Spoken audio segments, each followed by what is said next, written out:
센스에 대한 얘기를 좀 같이 나누려고 그러는데요.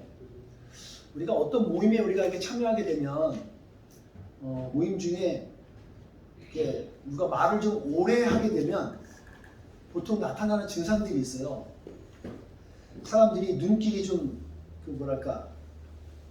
눈 시선을 다른 곳에 두죠. 한참 이렇게 주목하다가 눈길을 다른 곳에 둬요.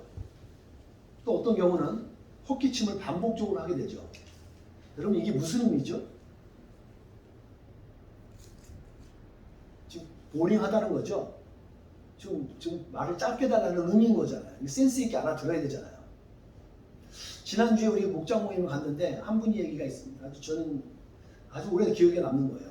어떤 기억이냐면 그 모임에서 그 찬양단인데 성가대인데 같이 이렇게 기도로 시작하게 되는데 기도를 성가 주의자가 너무 오래 하니까 아주 엄청난 일이 벌어져요.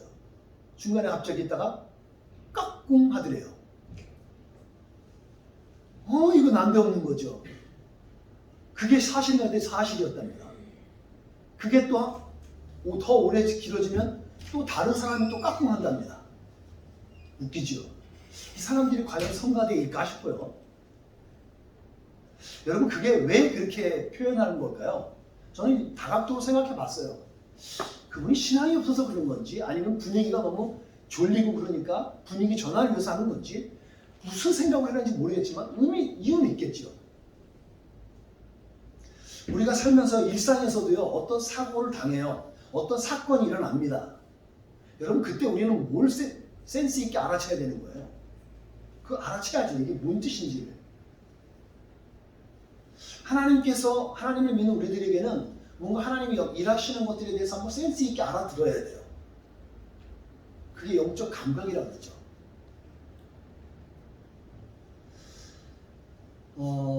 말씀 안에서도 여러분 오늘 주목하시고 듣다가 하나님께서 주시는 센스요. 저는 그게 지혜라고 믿습니다. 하나님이 주시는 지혜가 있거든요. 그 지혜를 받으셔서 생명의 길을 여러분이 찾고 발견하고 그걸 붙잡고 나아갈 수 있는 그런 시간이 되어지기를 주님의 축복합니다. 잘 듣고자 하는 자에게 들려라. 그리고 그 들은 말씀은 우리의 심장으로 전해져요. 저는 최근 세계 동향을 주목해서 보고 있습니다. 여러분 세계에 지금 일어나는 동향들이 무수한 일들이 벌어지고 있죠. 그 일어나는 일 중에 저는 특별히 한국과 우리 뉴질랜드 정황을 보고 있어요. 왜냐하면 제가 사는 곳이고 저와 관련된 곳이니까요. 다른 나라는 잘 모르겠어요. 그러면서 그 안에서 영적인 흐름들에 대해서 제가 관심 있게 보고 있습니다. 왜? 목사잖아요. 목사가 영적인 걸 봐야죠. 경제적인 것을 보는 건 저는 한계가 있습니다. 여러분들이 봐주시는 것도 있습니다. 저는 영적인 흐름을 봐요. 코로나 이후에 온 세계가 약속이라는 듯이 어떤 일이 벌어지고 있냐면 약속이라는 듯이 사람들이 갑자기 좀 위축되는 것 같아요. 아마도 경제적인 상황이 어렵고 살기가 힘드니까 그렇거니 생각을 해봐요. 근데 그것과 함께 사람들이 위축되면서 예민해져요. 사람들이 예민해요 지금. 저만 느낄까요? 교민사회가 그렇고 지금 특별히 우리 교회들이 지금 예민해져 있어요. 제가 그걸 어떻게 알 수 있는 줄 아세요? 제가 지금 우리 한국 목회자 협의회 관련돼서 일을 보고 있어서 더 주목해서 많은 정보를 들을 수가 있습니다. 요번 2023년 들어와서요. 1월부터 지금 6월까지 지났죠. 지금 2일이니까. 공식적으로 여러분들 오클랜드 안에서 2개 교회가 사실상 클로즈 됐어요. 그리고 6개의 교회가 목사님이 사임을 했어요. 거기에 사임하시고 다시 부임된 교회도 있고 아직 공석인 데도 있어요. 2개나. 그리고 4개에서 5개 된 교회가 언제 교회가 클로즈 될지 불안불안해요. 공동체가 시끌벅적지근해요. 이게 지금 오늘 오클랜드의 영적 상태예요. 왜 그러나 그랬더니 사람들이 살기 힘드니까 위축되고 그러다 보니까 예민하니까 서로 싸움이 많아요. 옛날 같으면 그냥 넘어갈 일을 따지고 묻고 싸워요. 그리고 목사님의 실수를 가만히 두지 못해요. 그래서 싸워요. 권고사직이래요. 목사님 고만 좀 두세요. 이게 우리 안에서 이루어지고 있다고요.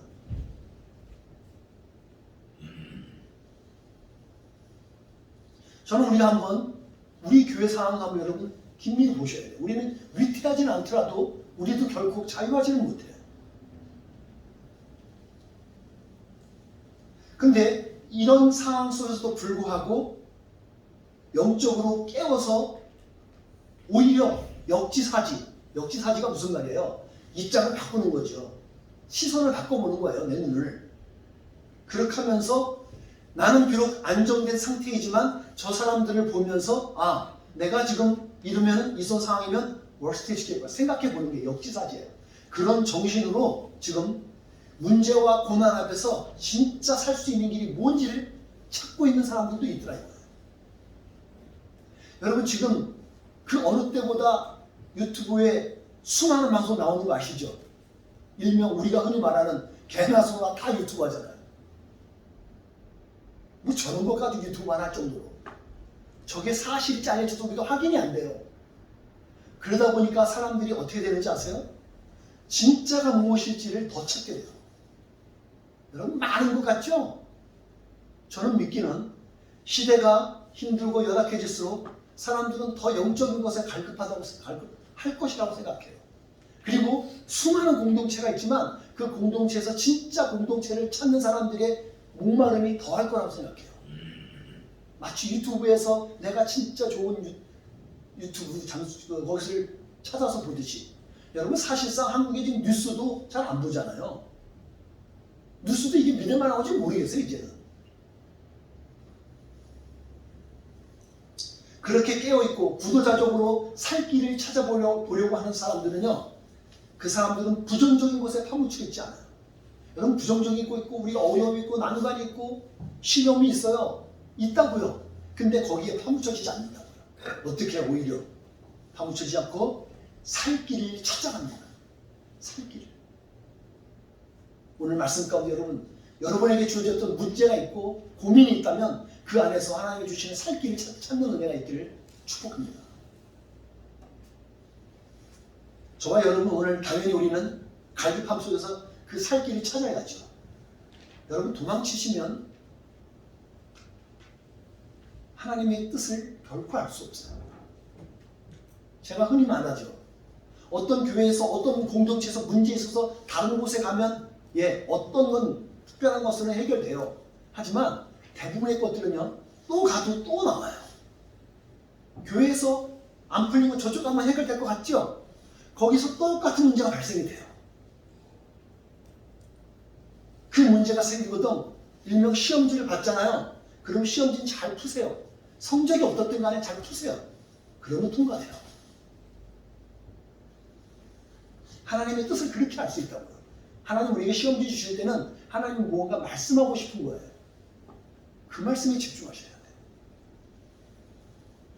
오늘 우리가 보고 있는 시편 기자, 우리가 주인공이라고 말하죠. 이 주인공은요 그런 정신을 가진 사람이에요. 그 사람이 당한 지금 상황은 좌절하고 충분히 포기해도 사람들이 이해해줄 만큼 그런 상태였었어요. 근데 그는 그 정신을 하잖아요. 하나님 주신 정신을 갖고 나는 살 길을 찾을 거야 라고 그는 정신을 바짝 차려요. 그런 사람이 발전하는 거예요. 그런 사람이 성장하고 그런 사람이 성숙할 수 있어요. 결국 그런 사람이 하나님의 뜻을 이루어드립니다. 하나님의 뜻이 뭔데요? 마태복음 말씀 보니까 그래요. 하나님의 뜻대로 살아야 되는 거예요. 주여 주여 하지만 주의 귀도 갖고 주일날 주여 하나님 하나님 그렇게 외쳐도 하나님의 뜻대로 하지 않으면 하나님의 나라에 갈 수가 없대요. 예수님께서 보여줬던 사례가 있었죠. 누가 내 형제고 누가 내 자매이면 내 어머니냐 그랬을 때 예수님이 뭐라 그래요? 하나님의 뜻대로 한 사람이 내 형제고 내 자매고 그리고 내 어머니라고 그랬잖아요. 하나님 뜻이 중요해요. 그래서 그러기 위해서 여러분 현실을 직시하셔야 돼요. 직면하실 수 있어야 돼요. 현재 주어진 것들을 외면하거나 무시하는 게 여러분 지혜로운 게 아니에요. 믿음도 아닙니다. 사실 그거는. 여러분 문제가 왔다고 외면한다고 믿음은 안 돼요. 솔직히 용기가 뭐냐면 믿음의 용기라는 건 그것을 직면하는 게 용기예요.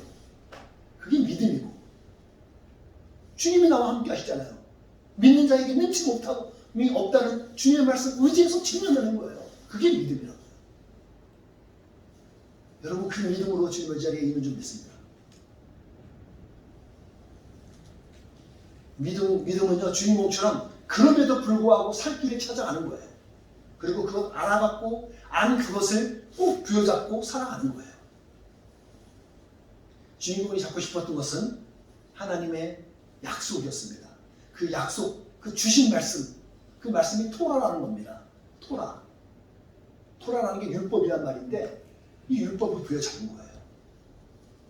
오늘 그러면 이것을 말씀이 우리의 살 길이 되는 이유에 대해서 시편 기자가 아주 두 군데서 명확하게 각인시켜놨어요. 이 두 가지를 보시면 알아요. 첫 번째가 공정하고 믿을 수 있기 때문에 그렇다는 거예요. 37절과 38절 나와 있죠. 시편 기자는 알았어요. 실제로 그가 당한 상황은요 분하고 원통한 상황입니다.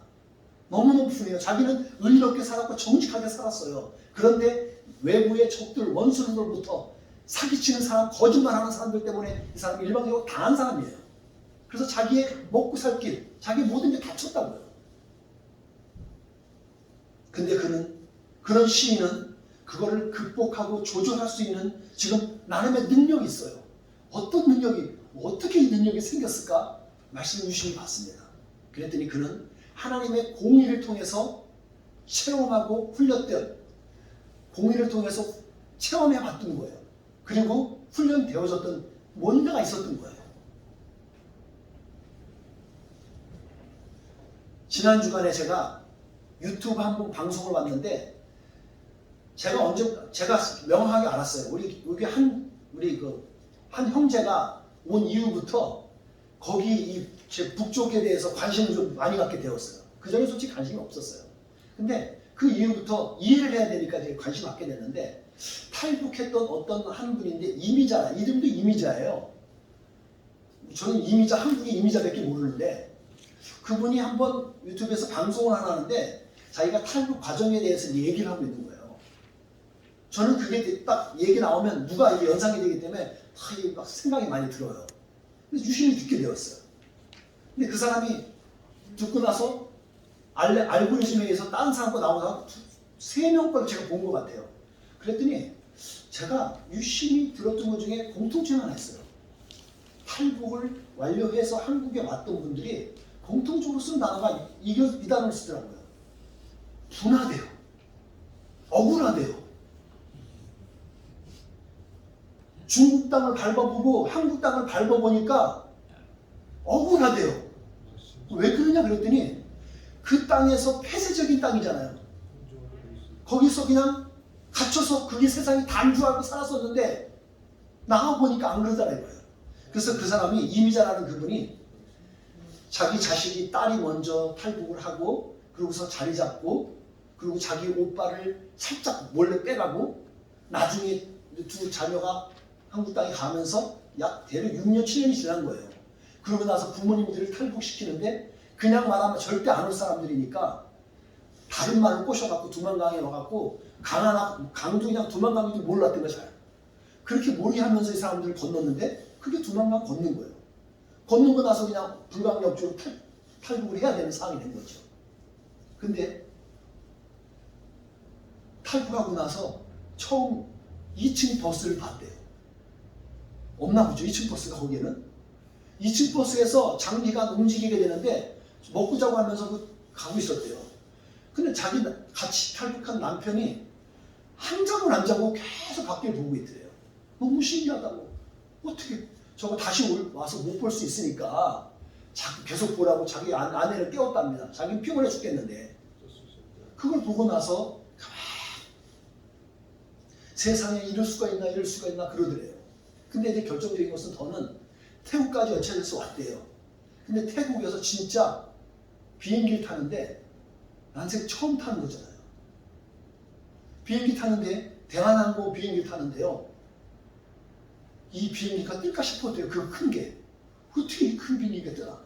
조마조마 하고 그러는데 갑자기 가다가 이게 테이크오프 하면서 이렇게 딱 뜨는데 막 오싹오싹 온몸이 오싹오싹 막 찌릿찌릿하대요. 이분 표현에 의하면. 우리는 뭐 당연한 거 생각하는데. 그리고 딱 떠는데 와 마음이 놓이더래요. 아 내가 이제 안전할 수 있겠구나. 그렇게 떴어요. 그러고 나서 한참을 가다가 남편이 너무 신기하니까 말은 없고 이 사람이 교수 출신이에요. 가르쳤던 사람이에요. 그런데 지식이 있는 사람이니까 여차사분이 비행기 타갖고 신기해갖고 창가 쪽에서 여기 창문 열었다면서 밖을 자꾸 보더래요. 그렇게 잠을 안 자고 너무 신기하니까 그러면서 신기하니까 와이프를 깨웠대요. 여보시오 일어나 저거 보라고. 자기 지금 피곤해 죽겠는데 마음이 안 쉬는데 자고 있는데 하도 그래서 봤대요. 그랬더니 온통 눈 위를 달리고 있대요. 온 세상에 눈이요. 그러면서 그냥 눈이고만 하고 잤대요. 그랬더니 그 남편이 아닌 것 같아. 아무리 봐도 아닌 것 같아. 자세히 다시 봤대요. 뭘까요? 구름이었대요. 그걸 본 적이 없는 사람들이잖아요. 그게 눈인 거니 힘인 거니까. 그렇게 날아갔던. 그러고 나서 결정적으로 또 하나 놀랬던 건 대한항공 떨어져서 인천항에서 화장실에 갔는데 놀랬대 자기는. 화장실이 이렇게 깨끗한지. 너무 놀랬대요. 그러고 나서 변을 보고 딱 일을 봤는데 그놈 곳이 깨끗하게 싹 사라지더래요. 그게 너무 신기하지 자기는. 이놈 곳이 다 어디 가냐고.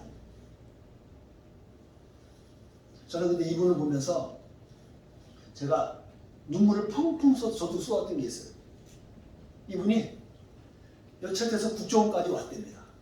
국정원에 와갖고 진짜 와서 이제 안정적으로 되다 보니까 사람이 이제 긴장이 모든 게 풀리잖아요. 그랬더니 갑자기 몸이 그렇게 아프더래요. 몸이 아파갖고 다음날 밥을 먹으러 가는데 자기는 일어날 수가 없고 꼼짝 허리 펴지도 못하고 어떻게요? 못하겠대요. 그냥 밥을 못 먹으러 못 먹으러 그냥 방 안에 있었대요. 방도 크대요. 몰라요. 가본 적 없던 상태. 그 말은 표현에 의하면 좁은 데 살다 와서 그런지 모르겠어요. 그렇게 큰 방에서 혼자 있는데 이게 자기가 밥을 못 먹으러 가니까 국정원의 직원이 그 밥을 직접 들고서 그 멋진 사람 들고 와서 자기 앞에 내비둬서 밥 드시라고 하더래요.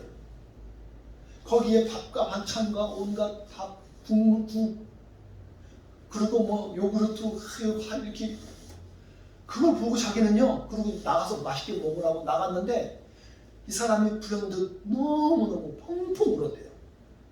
왜 운 줄 아세요? 내가 뭐라고? 나는 지금 저 북한 땅을 도망 나온 변절자인데 내가 뭐라고 이렇게 거기서 누구도 나를 굶든지 말든지 아무 상관없는 그곳에서 나는 이렇게 해주는데 여기서 내가 뭐라고 나를 이렇게 나를 혼자서 이렇게 독대서 밥을 갖다 주는가? 너무너무 고마웠대요. 그리고 내가 거기서 나와서 거기 있는 동안 그것이 온 세상인 줄 알고 살았던 자기가 너무 억울하대요. 이런 세상이 있는지 몰랐다고. 그리고 또 울었던 이유가 그걸 보는데 밥을 수두룩하게 쌓여있는 그 밥을 보면서 자기 오빠하고 자기 언니가 생각이 났대요. 죽은 그 고난행군 때 수없이 배고파하고 죽어서 그 밥이 없어서 죽었던 그 오빠하고 언니가 생각이 나서 너무 항상 태우고 이 밥이 너무너무 차마 먹지도 못했대요.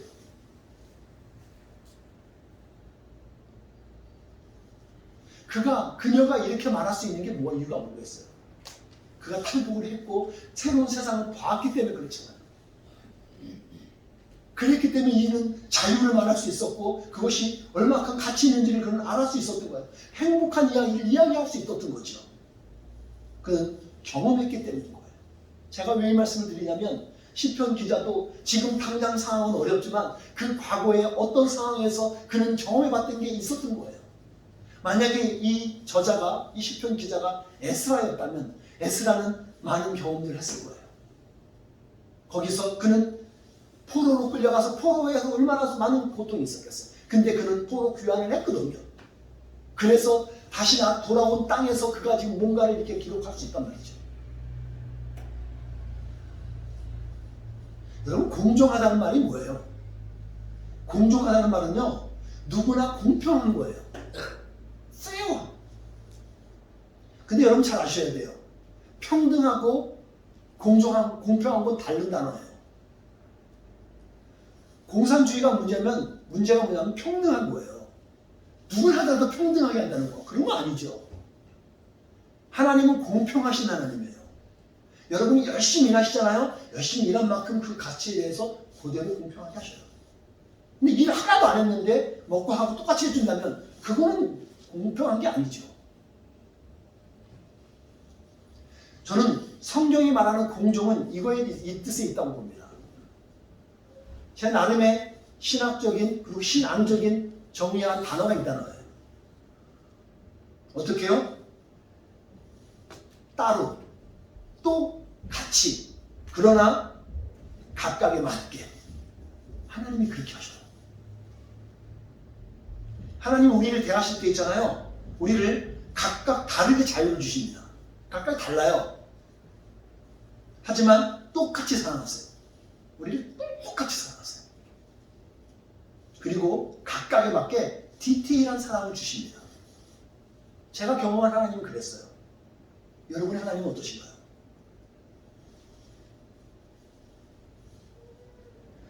전 그래서 제 목회관에서도 대형교회를 추구하지는 않아요. 왜냐하면 대형교회가 돼버리면 자꾸 그 대형교회에 규율이 생기고 둘이 생겨버려요. 그러다 보면 이런 하나님의 정신이, 하나님의 우리의 사랑하는 정신이 약간 소멸될 수가 있어요. 오염될 수가 있어요. 특히 한 나라에서도요. 교회가 국교가 되잖아요. 그럼 오염돼요. 그러면 나름의 룰이 생기고 법이 생겨버려요. 그 법에 갇혀서 그 안에 자유가 없어지게 돼요. 또. 저는 그래서 교회가 한 100명 정도 규모가 딱 좋다고 생각해요. 아주 건강하게 활발하게. 공평한 하나님이에요. 공정하신 하나님입니다. 우리가 그 하나님을 믿을 때 살 길이 열린다고 오늘 시편 기자는 우리에게 말해주는 거예요. 두 번째는 말씀이 살 길이 되는 이유는 영원하고 참된 진리이기 때문에 그래요. 142절에 각인되어 있습니다. 여러분, 성경은 참된 진리입니다. 아멘? 성경은 참된 진리예요. 이건 변할 수 없어요. 성경은 참된 진리입니다. 여러분, 노스트라다무스가 엄청나게 잘 맞히는 사람이라 하잖아요. 근데 이 사람이 그렇게 막 적중률이 좋았던 사람인데 1999년 7월 달에 일명 마지막 날을 예언했었죠. 근데 불발되었어요. 이 사람이 말할 때 하늘에서 공포의 대왕이 내려올 거야 라고 예언을 했거든요. 근데 안 됐어요. 우리 그때 기독교나 다른 어떤 사람들은 그때가 종말이나? 라고 생각했었어요. 실제로. 근데 그런 일은 없었어요. 제가 자료를 찾아봤습니다. 한국의 유명한 점쟁이들 있죠. 아주 유명하고 그 돈도 많이 버는 사람들, 그 유명한 사람들의 점쟁이들이 적중률이 얼마인지 아세요? 30%래요. 높은 거예요. 100명을 점을 쳐줬으면 30명이 맞는 거예요. 적중률이죠. 근데 그냥 노멀한 그냥 점집에 있는 부동 저기들 있죠. 8%에서 10%랍니다. 이건 사람들이 조사해 본 거예요. 여러분 영역 좋으면 저도 8% 10% 정도는 저도 할 수 있어요. 아니 여러분들도 인생 정도 사시고 60만 넘어가셔도 어느 정도 보시면 알걸요? 우리 임집사님이나 우리 해마님이나 지금 돌아와서 딱 한 사람 관상만 딱 보면 아이고 저 사람은 저거 밥벌이 좀 제대로 하고 잘 살겠다. 야 저렇게 살면 좀 안 될 텐데 보이시죠? 안 보여요? 알아요? 아니 여기도 아실 거 아니에요? 그 정도는 안다고요. 점쟁이도 별거 아니거든요. 근데 성경은요. 성경에 예언한 것들은요. 100%다 성취된 거 아세요? 성경에 남아있던 예언들은 다 성취되었어요. 그 성취된 게 짜맞추게 돼요. 어떤 사람은 그래요. 에이 그건 어거지로 건 짜맞추는 거지. 예, 그런 의견들이 있어요. 그건 제가 어느 정도 수렴할 수 있어요. 예, 100%는 아니더라도 최소한 80% 90%는 적중해요. 그리고 아직 성취되지 않은 미래에 될 것은 아직 성취 안 됐어요. 제가 어떻게 하냐고요? 성경 몇 가지만 여러분 알려드릴게요. 자, 요셉이 꿈을 꿨었죠? 그 꿈이 성취됐어 안 됐어요? 되었어요. 아브라함의 자손, 아브라함에게 내가 너 이 땅 가든 다시 돌아와서 너희들이 또 살게 해줄 거야. 그래서 400년에 다시 돌아온다고 약속했거든요. 창세기 나와요. 근데 그게 야곱을 그리고 야곱의 아들 요셉을 통해서 애굽으로 그들이 피난 갔다가 애굽에서 노예 생활하다가 다시 출애굽에 돌아왔잖아요. 그게 430년 걸렸어요. 말씀이 적중했어요. 이스라엘 백성 가운데 하나님께서 약속하셨어요. 너희를 축복해서 너희들을 왕국에 세워서 너를 축복할 거야. 어떻게 돼요? 다윗 왕 때 엄청난 부흥을 가져왔어요. 강대국이 되었어요. 완전히 찬란했던 것은 그 아들 솔로몬의 때 완전히 찬란한 나라가 되었어요. 영향력이 대단한 나라가 되었다는 거예요. 그리고 왕정 시대가 쫙 이어지게 돼요. 그렇게 살아가던 이스라엘 백성이 또 죄를 지니까 어떻게 돼요? 야, 너 죄 짓지 마. 그럼 너네들 너 그래서 심판받는다? 그렇게 말을 해요. 안 들어요. 그랬더니 하나님 심판하셔요. 야, 너네들 예루살렘 멸망할 거야. 그렇게 해서 어떻게 해요? 너네들 바벨론한테 공격, 선지자들이 예언했던 거예요. 다 이루어졌어요. 70년간 또 포로 생활할 거야. 근데 70년에 포로 생활 귀환할 거야. 다 성취가 돼요. 정확하게 길이 맞으면서. 그러고 나서 선지자들이 얘기하죠. 메시아가 올 거야. 어느 정도 얘기해요. 그가 올 장소까지예요. 베들레헴이요. 작은 마을. 그 베들레헴까지도 얘기해요. 다 성취가 되었어요. 예수님 부활하시고 승천하시고 다시 성령님을 보내주고 성령님도 오셨고 마가 다락방에서 120명이 함께 막 기도하고 그러니까 성령이 불같이 임하면서 성령이 임했어요. 그리고 그 제자들은 하나님의 뜻을 따라서 어디 가든지 다 순교당하고 다 죽었어요. 이제 남은 것들은 요한계시록과 다니엘에서 나오는 에스겔에서 나오는 아직 이루어지지 않은 그 예언들이 있어요. 그건 마지막 때의 일이니까. 성경학자들이 세봤어요. 몇 개가 그렇게 이루어진 게 있을까? 몇 개 정도 될 것 같아요? 옥션 한번 올려볼까요? 옥션으로 100, 200, 300, 500 이렇게 많이 나왔어요. 성경에 있는 것만 봐도요 1010가지가 예언이가 성취되었어요. 저도 다 찾아보지 못했어요. 예언이 다 성취가 되었다고요. 여러분 그래서 그것이 참 진리라는 거예요. 근데 그 참된 진리가 영원해야 되잖아요. 상황 따라서 혹은 입장을 따라가고 바뀌면 그게 진리인가요? 그건 진리가 아니죠. 법칙이라는 말은 결코 바뀌지 않는 것이 법칙인 거잖아요.